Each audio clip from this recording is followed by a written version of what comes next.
नमस्कार दोस्तों, मैं इंद्रजीत। फ्रेंड, आप सभी का हार्दिक स्वागत हमारे चैनल में। यदि आप चैनल में पहली बार विजिट कर रहे हो तो चैनल को सब्सक्राइब कर लीजिएगा। वीडियो अच्छा लगे यार तो लाइक शेयर करने में कोई कसर नहीं छोड़िएगा। फ्रेंड, आप सबका बहुत दिनों से रिक्वेस्ट आ रहा था कि सर इंग्लिश का टेस्ट सीरीज बनाइए। तो फ्रेंड, आज हम इंग्लिश का टेस्ट सीरीज लेकर आए हैं जिसमें हम बहुत ही चुनिंदा क्वेश्चन लाए हैं जो कि एंट्रेंस एग्जाम में आ सकता है। चलिए, पहला क्वेश्चन आपको स्क्रीन पर दिखाया जा रहा है। A person who does not believe in the existence of God, एक व्यक्ति जो भगवान के होने को या अस्तित्व को नहीं मानता है। ऑप्शन आप देखिएगा, ऑप्शन ए है थिस्ट, ऑप्शन बी है अथिस्ट, ऑप्शन सी है आपका एग्नोस्टिक और एक है आपका नन ऑफ दिस, अर्थात इनमें से कोई नहीं। तो देखिएगा, एक्सप्लेन करते हैं अपन।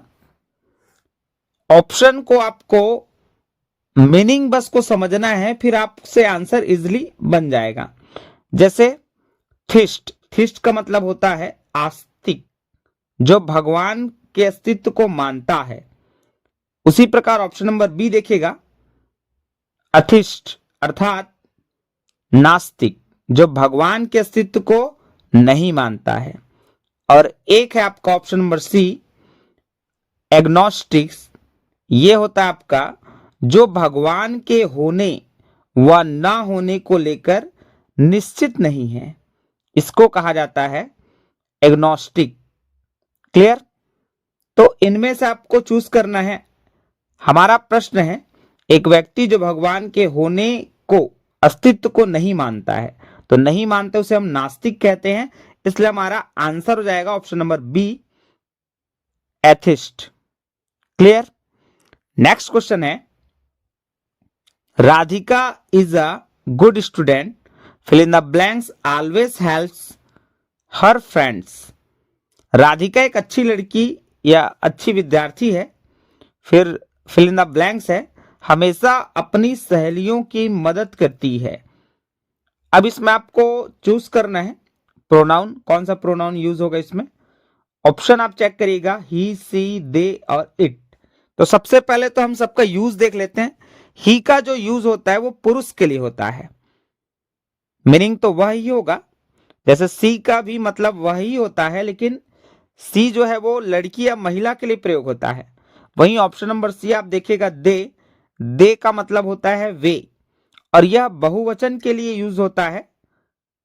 और इस वाक्य की यदि अपन देखें तो इसमें बहुवचन के लिए तो कोई स्थान ही नहीं है, तो ये तो आंसर हो ही नहीं सकता है। फिर ऑप्शन नंबर डी आप देखिएगा, इट का जो अपन यूज करते हैं वो निर्जीव वस्तु या जानवरों के लिए प्रयोग होता है ना। तो ये भी यहाँ सही नहीं बैठेगा, क्योंकि राधिका जो है वो निर्जीव तो नहीं है। तो देखिएगा, राधिका यहाँ लड़की है, और इसके लिए करेक्ट आंसर हो जाएगा ऑप्शन नंबर बी सी, क्योंकि लड़की और महिला के लिए हम सी का यूज करते हैं, तो ये प्रोनाउन सही बैठेगा। और ऑप्शन नंबर ए जो है आपका ही है, और वो केवल पुरुष के लिए यूज होगा। इस प्रकार ऑप्शन नंबर बी करेक्ट होगा, सी। नेक्स्ट क्वेश्चन देखिएगा, she did the work fill in the blanks, उसने यह काम स्वयं किया, ऐसा हमें बताना है। अब ऑप्शन आप चेक करिएगा, हिमसेल्फ का मतलब स्वयं होता है पुरुष के लिए, और हर सेल्फ का मतलब होता है, इसका भी मतलब स्वयं ही होगा, लेकिन लड़की या स्त्री लिंग के लिए इसका यूज किया जाता है। उसी प्रकार देमसेल्व्स, इसका मतलब होगा आपका स्वयं, लेकिन ये बहुवचन के लिए, बहुत सारे लोग होंगे उनके लिए यूज किया जाता है। और वहीं इटसेल्फ है, ये निर्जीव या जानवरों के लिए यूज किया जाता है।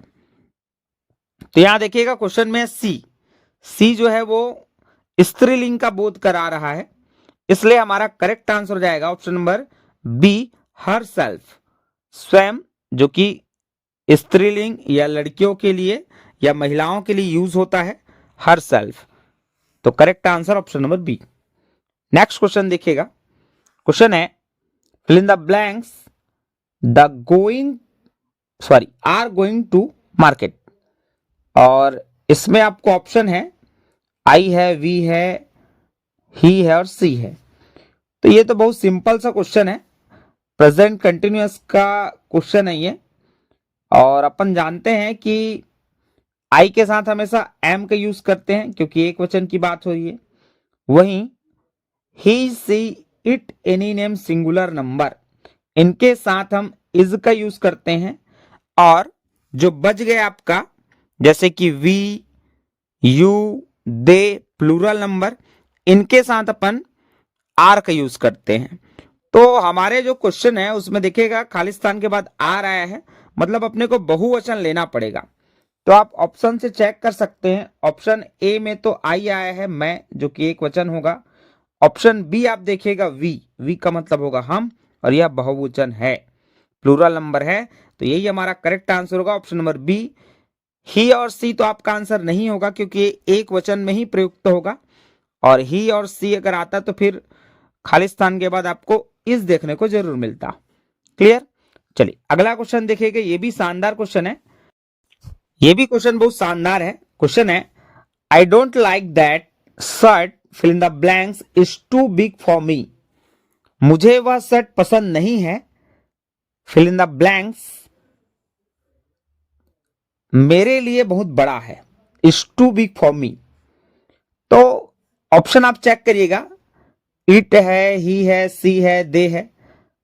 तो इसका करेक्ट आंसर हो जाएगा आपका ऑप्शन नंबर ए, इट, क्योंकि यहां निर्जीव वस्तु के लिए लगेगा, और जो आपका शर्ट है वो निर्जीव वस्तु के अंतर्गत आएगा, है ना।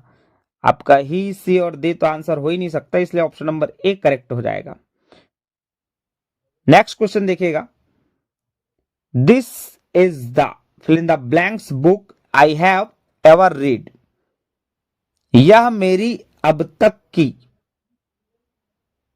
आई हैव एवर रीड, है ना, मतलब सबसे अच्छी किताब है, ऐसा इसमें आंसर आएगा। तो देखिएगा इसमें क्या हो सकता है, गुड है, बेटर है, बेस्ट है, और मोर गुड। तो ये डिग्री का क्वेश्चन है, और एवर के साथ हमेशा सुपरलेटिव डिग्री का यूज होता है। जैसे अपन गुड, बेटर और बेस्ट की बात करेंगे तो एवर के साथ बेस्ट का यूज होता है। यह मेरी अब तक की पढ़ी गई सबसे अच्छी किताब है, ऐसा ये बताना चाह रहा है। चलिए नेक्स्ट क्वेश्चन देखिएगा, she is sitting fill in the blanks the chair. ये आपका प्रीपोजिशन का क्वेश्चन है। आपको इन, ऑन, एट और अंडर में देखना है क्या ऑप्शन आ सकता है इसमें। तो मैं थोड़ा थोड़ा सबको डिटेल में आपको बता देता हूं, इसका यूज कैसे कैसे करेंगे आप। जैसे ऑप्शन नंबर ए है इन, इन का मतलब होता है में या अंदर। तो जैसे शहर है ना, जैसे आगरा हो गया या फिर किसी की राजधानी हो गई, शहरों के नाम के पहले हम इन का यूज करते हैं। और दूसरा, अंदर के लिए भी इन का यूज किया जाता है। वहीं ऑन का मतलब होता है ऊपर या फिर पर। ऑन ज्यादातर अपन किसी वस्तु के ऊपर अन्य वस्तु को रखने का बोध कराने वाला जो प्रीपोजिशन है वो हमारा ऑन होता है। जैसे कि कोई टेबल है, एक वस्तु है, और उसके ऊपर मैंने किताब रख दिया, है ना, तो एक वस्तु के ऊपर अन्य वस्तु रखा जा रहा है तो वहां ऑन का यूज हम करते हैं। साथ ही साथ इसमें टाइम के लिए भी यूज होता है, बट वो अभी आपको समझ नहीं आएगा, उसको अलग से अपन बताएंगे। साथ ही ऑप्शन नंबर सी है आपका एट। एट जो है वो निश्चित समय या स्थिति या जगह को बताने के लिए यूज होता है, एट द टाइम। साथ ही छोटे छोटे शहर, शहर ना बल्कि उसको बोलेंगे गांव या कस्बे, इनके नाम के पहले भी एट का यूज होता है। लेकिन बहुत सारे बच्चे इन और एट में बहुत कंफ्यूज रहते हैं, तो मैं आपको एक सरल तरीका बता देता हूं। जैसे जब भी आपको अपने गांव के बारे में बताना है तो हमेशा इन का यूज करना है, और जब हम दूसरे के गांव को बता रहे हैं तो हम एट का यूज कर सकते हैं, क्योंकि हमारा गांव जो है वो कैसा भी रहे हमारे लिए प्राथमिकता क्रम में सबसे ऊपर रहेगा, इसलिए वहां इन का यूज होता है, और दूसरे के गांव को बताने के लिए हम एट का यूज करते हैं, ये ध्यान रखिएगा। क्लियर।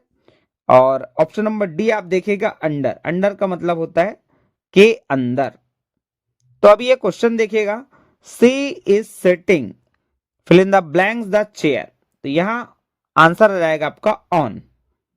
वह कुर्सी पर या के ऊपर बैठी है, एक वस्तु के ऊपर दूसरा आ रहा है ना, तो यहां ऑन का यूज करेंगे अपन। चलिए अगला क्वेश्चन देखिएगा। क्वेश्चन है, she fill in the blanks to the gym every morning, वह हर सुबह जिम जाती है। अब इसमें आप देखिएगा, गो है, गोस है, इज गोइंग है और आर गोइंग है, तो ये तो आपका टेंस से ही बन जाएगा। प्रेजेंट सिंपल टेंस का स्ट्रक्चर आप जानते होंगे कि क्रिया के साथ एस या एस लगाया जाता है। तो यहां देखिएगा, he she it any name singular number, इसके साथ आप क्रिया में एस या एस लगाएंगे, तो सी आया हुआ है ऑलरेडी, तो गो में एस लग जाएगा, तो ऑप्शन नंबर बी आपका करेक्ट आंसर हो जाएगा, गोस। साथ ही ऑप्शन नंबर सी और डी जो है वो प्रेजेंट कंटिन्यूअस को शो करेगा, इज गोइंग और आर गोइंग। इज गोइंग का मीनिंग हो जाएगा जा रही है या जा रहा है, और आर गोइंग का मतलब हो जाएगा बहुवचन के लिए यूज करेंगे, तो जा रहे हैं, ऐसा है। तो इसका करेक्ट आंसर हो जाएगा option number B, goes. She goes to the gym every morning.